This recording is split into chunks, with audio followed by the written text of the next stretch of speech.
Vogue, and I saw one of your videos on Instagram and sent it to the team and just felt like you had such a beautiful and compelling story. And then I've kind of done my own deep dive and was just revisiting things on your YouTube as well. But I have a question to ask you that I don't know. I'm curious before we dive into some of the questions that we have prepared because I started sharing my story kind of early on social media and through my blog. And I'm just wondering, do you ever get tired of telling your story?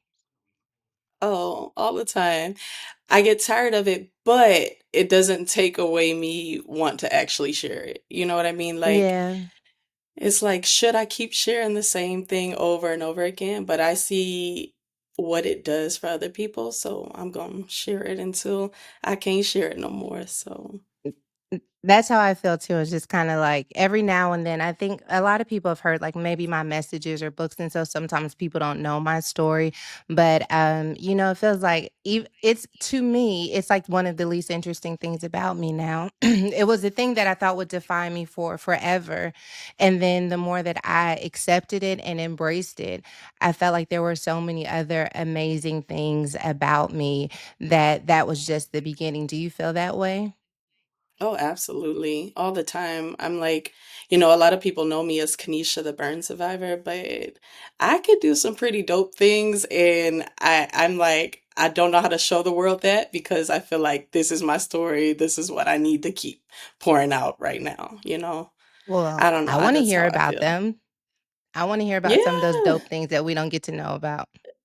Yeah, of course. Like, so I love building stuff. I help with Habitat of Humanity, and I've learned to build stuff through them. Where at home, I'm like building all kind of stuff. Like, girl, my husband will come home and my carpet is ripped up, and I have put down all new flooring. I love using my hands to do anything creative. And I love traveling and basically just doing anything with my family. Like I really enjoy doing. Um, but yeah, I mean, there's so many other tiny things that we could all, talk about for days, but that's the majority of what I enjoy doing. I saw you just posted a travel vlog, so I'm wondering what's, like, one of the most fascinating places or most exciting places you've visited so far? You know what? They're all pretty exciting, but what we're trying to do with our kids right now is let them get to each state. So we're trying Okay. to travel to every state in the US and then we're going to start going out of the country. But anytime we travel, as long as we road tripping, like I enjoy every part of it. Oh, that's great. Road Okay, so what's, like, the longest road trip? So in July, we did a 2-week road trip and Oof. visited about how many states? I think eight states maybe. It How was many kids do you chaotic. have? And how old are they? Yeah, because 4. 'cause I'm like, 2 weeks, I have baby, 4. I had a two-person limit in my head. 4 kids? Yes, yep, all 6 of us and sometimes the dog, like we just hop up in the Oh, SUV and Kanisha. just it's great. It's chaotic, but it's really great. I don't know. We enjoy seeing the roads and everything while we're driving. So it's not everybody's cup of tea, but I really enjoy road tripping. What I love about it is your family is gonna have great memories. So I come from a big family. I have 4 siblings, and then, of course, my parents, and my husband was an only child. And so I love traveling with all the kids. Like, it's a mess. Like, luggage is left, somebody gotta go to the bathroom, somebody's sick, somebody got on someone's nerves. But to me, like, those are some of my favorite memories from childhood, are like those moments where we were Absolutely. all together experiencing adventure. So it's amazing. I can imagine the chaos, but the memories of it makes you sign up for it again and again. Yeah. I mean, by the end of it, you're like, why did I do this? But we're going to do it again and again. I'm curious, how has your story and your experiences informed the way that you parent? Ooh, so I feel like in so many different ways, because my kids get to see me the way that I am, they were born into seeing my scars and everything. So, we talk about how we look at people all the time. Like we're not gonna side eye somebody because they look different. And so Mhm. my husband and I, since we're both burn survivors, we're really big on teaching our kids on, how to ask someone a question, or don't just stare at them. Don't ever just stare at somebody.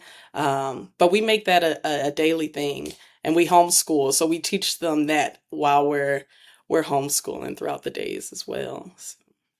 You know what you said that I think is really powerful, that most people don't have the advantage, I would say, that you would have, and that you said your children were born seeing your scars. And I feel like some of the most challenging obstacles of parenting is us coming to this place of vulnerability where we aren't just seen as authority figures, but we're sharing our stories with our children. And Mhm. it feels powerful to be in a position where you were able to teach them from an early age about your human experience. And I can imagine maybe how you navigated that emotionally, and some of the things that you had to go through. And then for them to feel free enough to ask those questions, it challenges me as a parent. I share my teen pregnancy story, but I just wonder what other scars were my children born into that maybe they can't see, that they could be benefited from learning from, because it changes the way they see the world. Oh yeah, absolutely. I agree with that 1000%. And, kids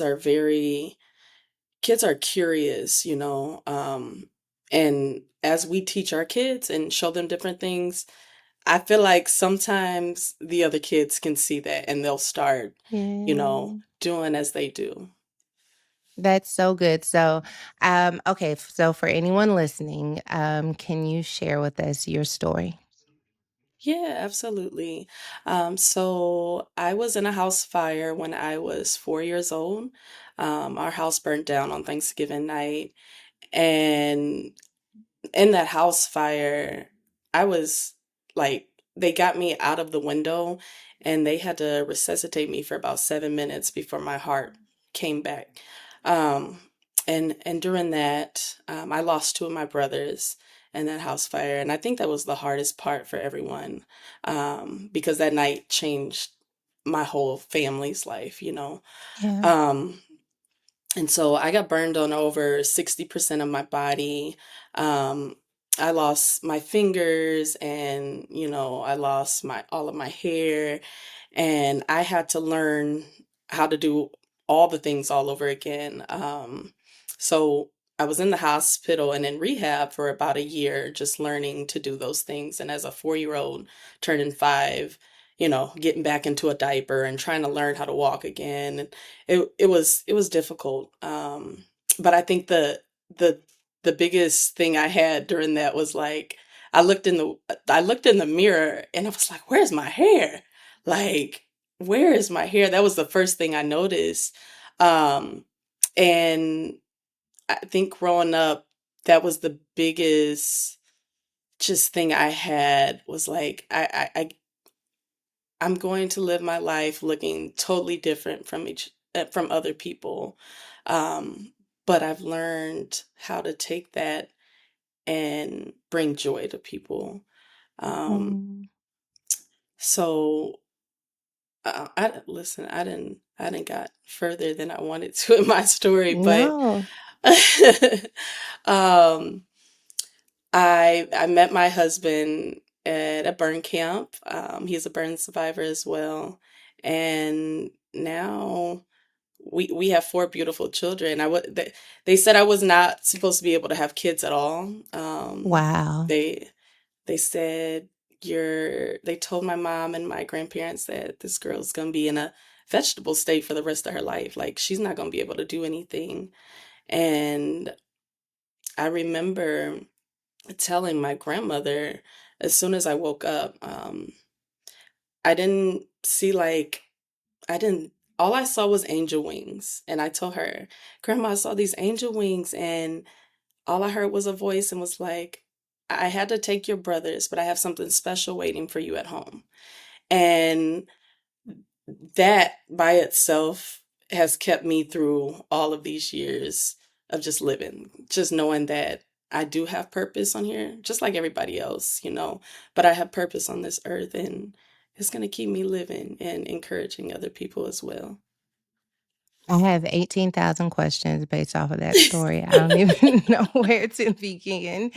Okay, I love that you brought up the part about your hair because I was watching your at least it's the very first YouTube video that was on your page. I think it's 11 years ago, and it was the 21st anniversary, and it was your first time ever taking your wig off and just saying kind of, "This is who I am." Can you tell me a little bit about, like, what that moment meant to you? Oh, girl, I was so nervous doing that video. I was so nervous because my family gets to see me like this all the time, but that was the moment I was like, you know what, forget this. The rest of the world can see what everybody else sees, and it's just fine. Um, but making that video, I think changed everything because after Mm. that is when I decided that I was enough to share my story and be exactly who I am. That was the moment that that happened. Oh, goodness. Okay, so can you tell me, and I'm asking you this not to be invasive, but to give language to what keeps other people from telling their story before that moment. What were some of the maybe negative thoughts or voices that kept you from stepping into that moment? Oh, just growing up, like, I started school with wearing hats without wearing wigs. And the kids would snatch the hats off and make fun of me. And so I grew up like just thinking as a child, no, that's not acceptable. You're too Yeah, different. You can't do that. You have to hide it. So all those years of being bullied and getting my wig snatched off, I never wanted to be that person to just be like, oh, here I am, like, yeah. because prior I was embarrassed. And it took that video to get me out of that embarrassed state for sure. There's something I've been wrestling with even in my own personal relationship with God, and it what you're saying is resonating with me, and I think it speaks to that, is I do feel like, especially when we're younger, that there are things that we learn about how we can or cannot show up that we just accept as truth. And if we never challenge that truth, we accept an identity that requires us to pretend. And there Mm. comes this moment where you have to go rogue, where you have to say the things that I have accepted as truth, I realize are no longer true to who God says I am. It's not true to who I believe that I am. I believe that I'm beautiful. I believe that I have worth. And if I'm going to step into that belief, I'm going to have to literally resist those previous belief systems. And I feel like the work of doing that feels harder than it actually is. I wonder if it was like that for you too. Like the voices were loud, the fear was big, and then you kind of do it and like the world's still spinning and like it wasn't as hard as I thought it was going to be. So it was much harder than I thought. But as soon as I did it, it felt like freedom. I felt Mm. so free. I was like, "Hey girl, that wasn't that bad. Like you did it. It's over. Now what? Now what are you doing? Like you were so scared from all those years. Now that you released that, I still have moments of like, scared, but it's like it's okay. We learn that it's okay to just be yourself. I wonder, okay, so we talked about the hair thing. I'm just because you brought up so many interesting points about your story and journey. If you don't mind, I'd like to talk a little bit about you losing your brothers at such an early age. 4 is, to me, it would seem early enough to remember, but still so young that you have to like hang on to those memories. So I can imagine, especially as a mother, and I'm sure you can too, you've got one baby who you're trying to nurse to health, 2 babies that you have lost in the process, and you're still trying to reconcile it all for yourself. Can you talk a little bit about this idea of you survived, but then your brothers were lost, and were there any messages or thoughts that kind of stuck with you as it related to navigating survival and living again? Oh yeah, for sure. First of all, there was so much guilt when, when people talk about survivor's guilt, that's really a thing. I had one brother that did survive, and he didn't get burned at all. But Yeah. I even felt guilty for being the sibling that everybody had to take care of, and then that Um, brother wasn't given the attention that he needed. Um, and losing my other two brothers, I would always just have moments like, like, why didn't you just leave them here? Why didn't you just take me? Like those thoughts went through my head for a very, very long time. And I mean, sometimes they still pop up, but we have to remind ourselves that, what in our head is true and what is not, you know? yeah. That's so So good. I know I forgot that you mentioned that you had a brother who survived as well. So I can imagine that those dynamics were interesting. I think it speaks even more to how amazing it is that you were able to cultivate your confidence and your courage and to really stand up to it. Now you are a model, a business owner, and a woman who like wears her scars with so much pride. Can you tell me, so we have that video from 11 years ago, you take your wig off and you're like, "This is who I am." And then, like, how do we go from there to, like, it's giving Tyra Banks, like, it's giving, it's giving, "This is who I am." Like, what you the is it addictive? The more that you own yourself, do you just wanna continue to own more and more pieces? How did you go from there to this? Absolutely. I think for myself, me showing up as I am has helped so many other people walk into who they are that I can't stop doing that.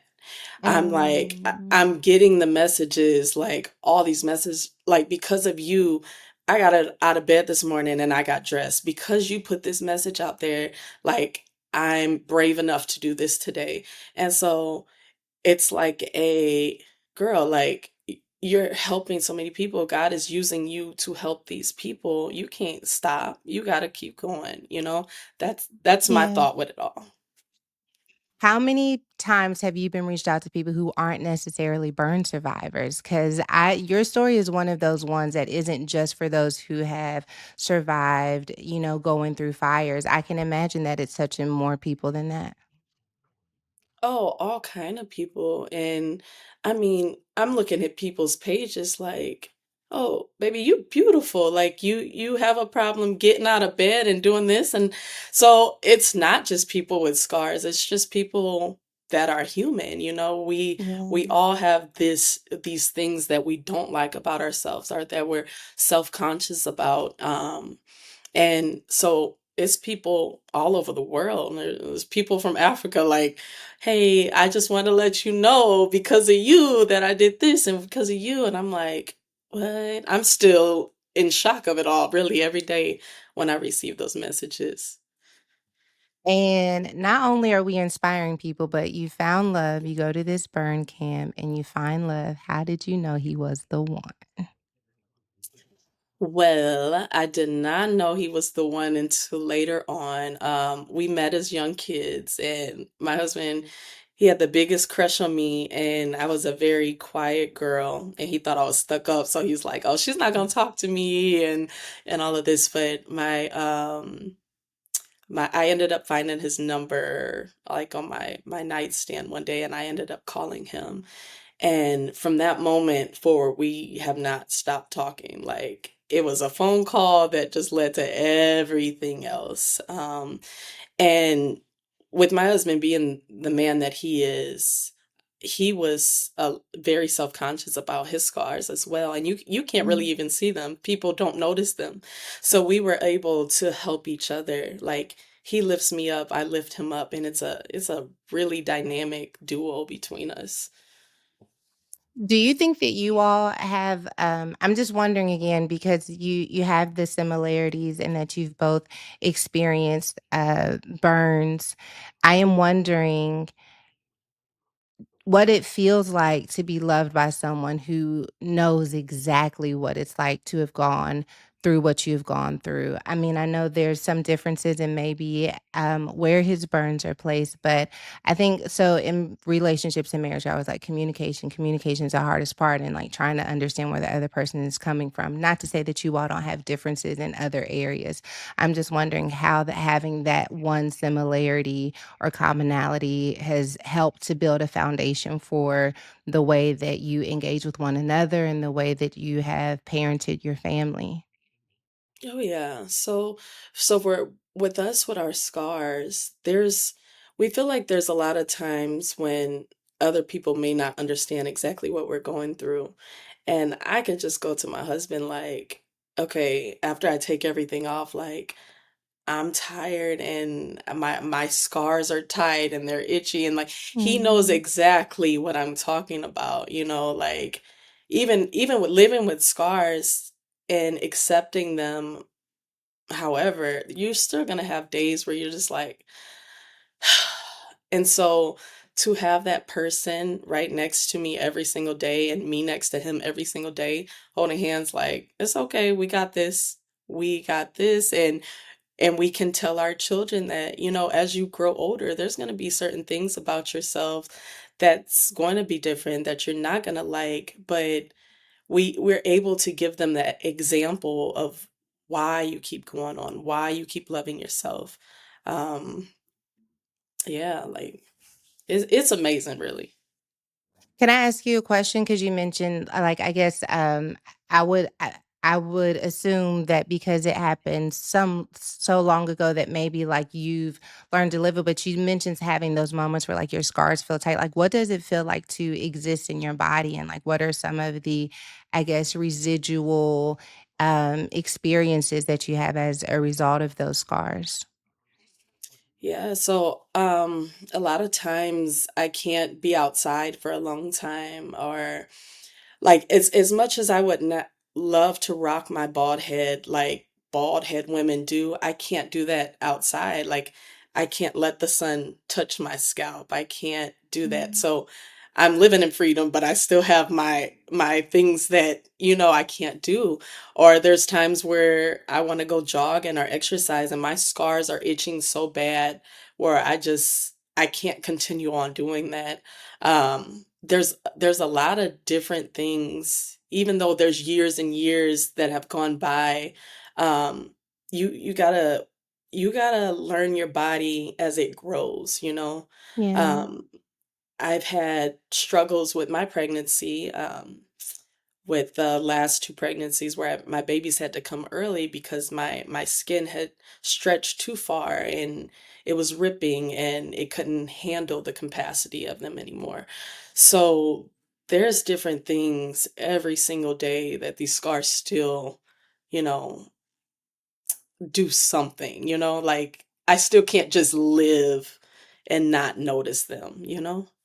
Mhm. Yeah, well, not to, Brene Brown, you're preaching to me a little bit, but it's I think it's too personal for me. So I don't know if you know what I mean? How you be trying to talk to somebody and then the person keep making it about them. I'm trying not to be that person, but you speaking to me, okay?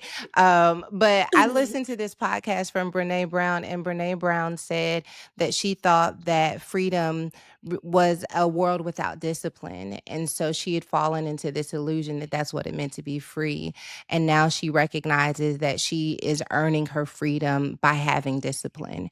And what you said just reminded Mm. me of that, is that in order for you to experience what freedom is for you, there are disciplines that need to be enacted. And that really resonated with me. That's like the cerebral part of what resonated with me. But there is this, I can't deny, like this emotional, spiritual comparison of just these moments where we think we're so far removed from something that happened to us that it shouldn't impact us anymore, that it shouldn't affect us. And I think that surviving is not living in such a way that it doesn't affect us as much as it is us learning how to respond in the moments that it does. And that's what Oh wow. I'm, oh, that's. Absolutely. I agree with you 1000%. 1000%. Because, and something you just said, um, I, for the past few years, I have personally have been dealing with depression and anxiety, something that I never thought that I would experience. And, I don't know if you know the book, The Body Takes the Count, Body but takes it's score, yeah. like, yeah, yeah, the body takes a Mhm. score, but our bodies remember this stuff, you know? So even Yeah. if it was this many years ago, it's still going to remember. So it's like you have to learn that you're still safe, that you're okay. And that's an inner conversation that you're having with yourself almost daily. I don't know about you, but I do. I have that conversation with myself like, baby, you're safe, you're okay, it's all right. Like that's so long ago, but it's okay. So when those triggers come, it's more so of just learning to to not get rid of it, but to Yeah. to teach yourself that you're okay in those moments. I totally relate. I was living in Los Angeles and then we moved back to Dallas and coming back to Dallas. You talking about the body keeping score. There were all of these different things that came back. I think especially too because my daughter was a teenager. She was the same age I was when I got pregnant when we moved to Dallas. And then my youngest daughter was the same age I was when we moved to Dallas as a family the first time. And I was stepping into this role as a leader in the Potter's House Dallas that I had in my childhood, I think, connected to some of the trauma that we experienced and like my parents being gone and us just not feeling connected. And I can remember like walking into the church and already feeling rejected and already feeling like abandoned and afraid. Like I'm a grown woman, you know what I mean? But I could still feel those little girl moments. And I think coaching ourselves and reminding ourselves of that safety is so critical so that we can experience the beauty of the present, right? And so that we can show up with joy in what is now. And I look at your life, and though I know that we're still growing and changing and evolving, I can also recognize the beauty in it and what those angel wings told you as it related to you coming back here. Do you feel like I have to ask you this? Because you said that you were told that there was some good things here for you to do. Um, do you feel like like you have found that thing, or do you feel like it has been a series of things?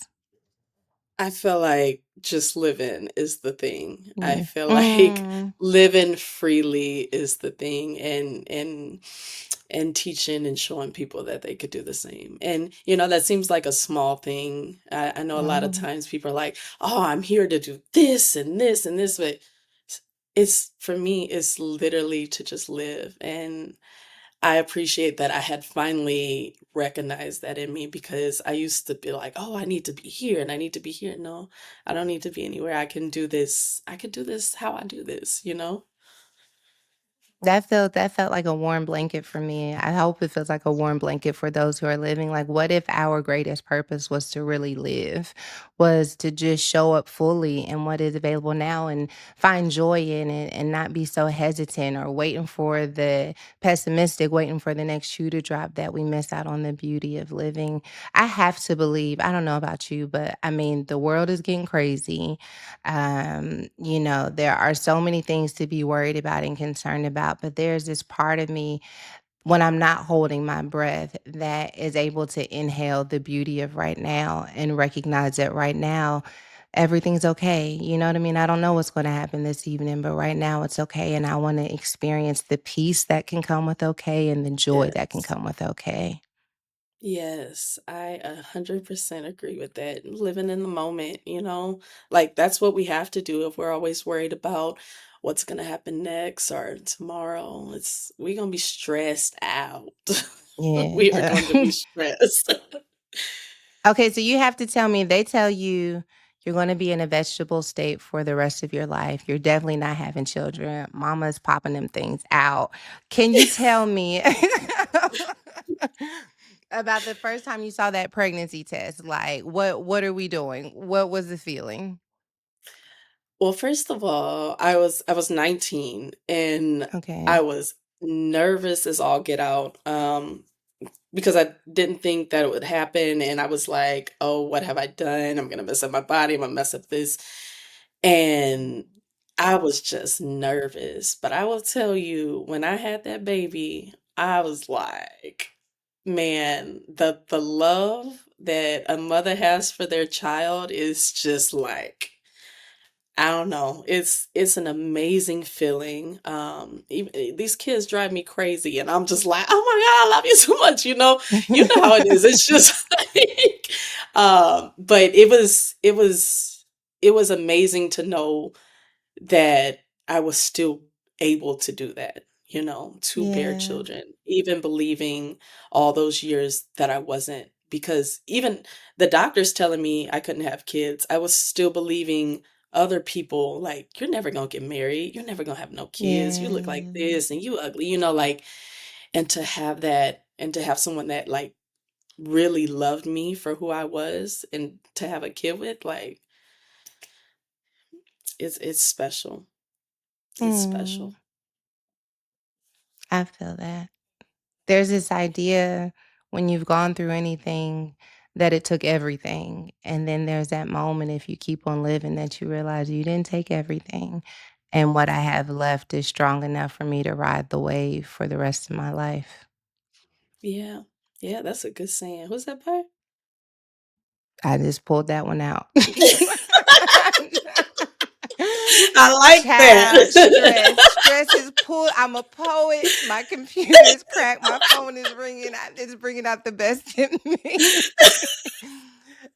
Okay, I so let me love ask it. you this. So, you're a mom, you are a wife, you're a businesswoman, you're building this big, beautiful life, and you're inviting other people to be a part of the process. What does rest look like for you? I am so big on my rest these days. Like, You I are? used I to love think, it. oh man, I used to think I need to go, go, go. Like, I need to do this to be this to And I'm like, mm-mm. When I am tired or if I feel overwhelmed or if I'm stressed, and like social media, we got to post all the time. We got to do this, we got to do this, Mhm. and that's how you make your money. But honestly, there's days where I'm just like, yep, I'm going hiking or I'm going to do this because I need to. If my mind's not right, I'm not going to be doing things the correct way. So Yeah. I'm really big on take a moment, whether it's leaving the kids with my husband for a second and taking a drive or anything. I think it's important to rest. Okay, so that I want to talk to you a little bit about content creation, especially when you're sharing your life. First of all, I be trying to be a content creator. You all, they're not giving you all enough credit. They're not giving you all enough credit. You got to capture the content. First of all, you got to figure out what content you're going to capture, and then you have to actually go through the work of capturing it. And then you have to edit the content that you capture. Like, you know how many videos I have just sitting in my phone that you'll never see Girl. them. I was like, maybe for December, I could do, like, all of the things that you all missed throughout the year because I was too busy trying to be a content creator that God hasn't called me to be because I didn't finish the editing. What is that fine line between my life has content that when I share it is a part of how I provide for my family, but also like this is not content that I'm sharing. Like, do you ever find yourself having to say, like, maybe I captured this, but I don't necessarily want to share it? Like, or maybe what are some of the guidelines you have in choosing what you will share and what you won't? Okay. Well, first of all, I think we all have that backed up photos and videos list, okay, from years that we have Okay, that's making me that feel we have better not because posted. Really, I am to the point where whatever feels good for myself. So, um, if it doesn't feel good to post, I'm not posting it.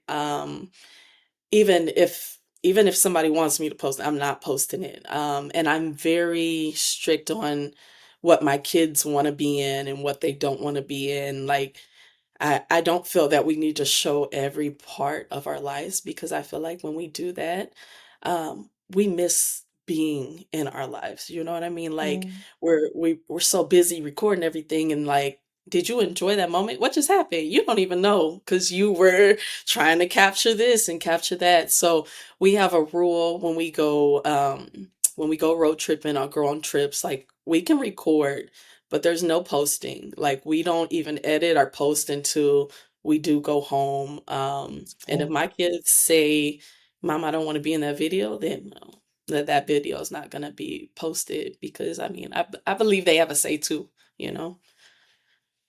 That's great. Okay, so um, there's a few questions that our team, after looking at your story, wanted us to ask, especially as we're talking about going rogue and maintaining faith. And I'm wondering, what role has faith meant to you in some of the darkest and maybe also some of the brightest moments of your life? Without faith, I honestly don't think I would make it through most of my days. Um, last year our second house, we had a second house fire, and everything burnt down, and in that process I was pregnant, and I was just having, it was dark. I mean, it was like why is this happening right now? But my thought was like, no, like whatever happens from here is supposed to be. Like, what are you believing that's going to happen out of this situation? So every dark moment I get in, like I sit with my faith hand in hand. Like it's just, my purse is just filled with it, like I Yeah. believe that something good is going to come out of something. Like it has to. Like there's no way God kept, anybody for this long and for it to just fall apart. So any moment that is dark, I'm just like it's going to be okay. And in those bright moments, I'm sticking with it just the same. I know that our good moments don't last as much as Yeah. our bad moments don't last. So we have to believe that faith is going to carry us. Do you mind telling me a little bit about your faith journey, like when it became personal to you? Oh yeah. I had been in church even as a little girl, and although I didn't know, I just went. I would just go and just, you know. But as I got older, I remember like I wanted to have this connection with God, but I wanted something, and I wanted my husband to be with me. And my husband wasn't going to church at that time. And I would just go into church and I would sit in the pews and I would just pray that he would be there. And eventually he came. And that's when him and I both went hand in hand. Like we started it together as a Mm. married couple, as parents. Like, no matter what happens, no matter what, we know that we have faith to carry us, and we've been sticking with that ever since, and it's been it's had beautiful moments, and it's also had some pretty dark moments as well, but I wouldn't change it. Can I ask you, as you look at your life and you consider, you know, what your story has been and the impact that it has had on so many people, I am wondering, what does finishing the race look like for you in this season? Finishing the race, you know what, it looks like living freely as I am and how I'm supposed to do, and whatever happens in that process just happens. um I think if I live like this for the rest of my life, I would be okay. I really would Mm. be. That's beautiful. So maybe there's someone listening right now and they are dealing with their own scars, whether they are visible or invisible, and they're learning to embrace them, learning to live in a world where they aren't going away. They're going to be there, and they're having to respond to that. What words of encouragement would you give them? You know, I would first tell them, I have this saying that I always say to people, and it's not just talking about your outer scars, but your inner scars as well. And it's you are you, and that's what makes you beautiful. It's the stories that have gone on with your life that you've carried since birth that makes you who you are and that makes you special. And I think if we can all just hold on to that and realize that our lives are amazing no matter how they look on the outside, the inside, like we all have this amazing journey that we're going through, and, just accepting it as it is, and just feeling like it's okay. It's okay. And you gotta believe it too, though. Don't tell yourself it's okay, and then you're sitting there like, "Ah," like, actually believe that it's okay. It's okay to live as freely as you are. Do you feel like the believing comes and then the action comes, or do you think that that acting and believing must work at the same time? I feel like it has to work at the same time. I feel like yes, you have to believe, but if you just believing and just sitting down and doing nothing, Yeah. then what do you have? It's actions and believing at the same time. So step 1, believe. Step 2, act like you believe. Act like it, yes. What do you believe in God for in this season of your life? What can we be praying for as your Woman Evolve family? Because now we family now. I'm just believing God to just continue taking me wherever I'm supposed to go. Um, just Just living, Sarah. That's really all I Yeah. got these days. I'm just believing God to continue to be with me on this journey of life. Amen. Well, thank you for your time today. I love your emphasis on just living. I can't imagine going through what you went through at 4 years old, but then even last year and, experiencing something so similar again, it really adds weight when you say just living. And hopefully that will be an invitation to all who are listening to really lean into the living, not just the pursuing and the dreaming and the hoping, but what's one thing we can do to just live today? That's gonna be my Yes, homework from today. Thank you. I love that. Thank you.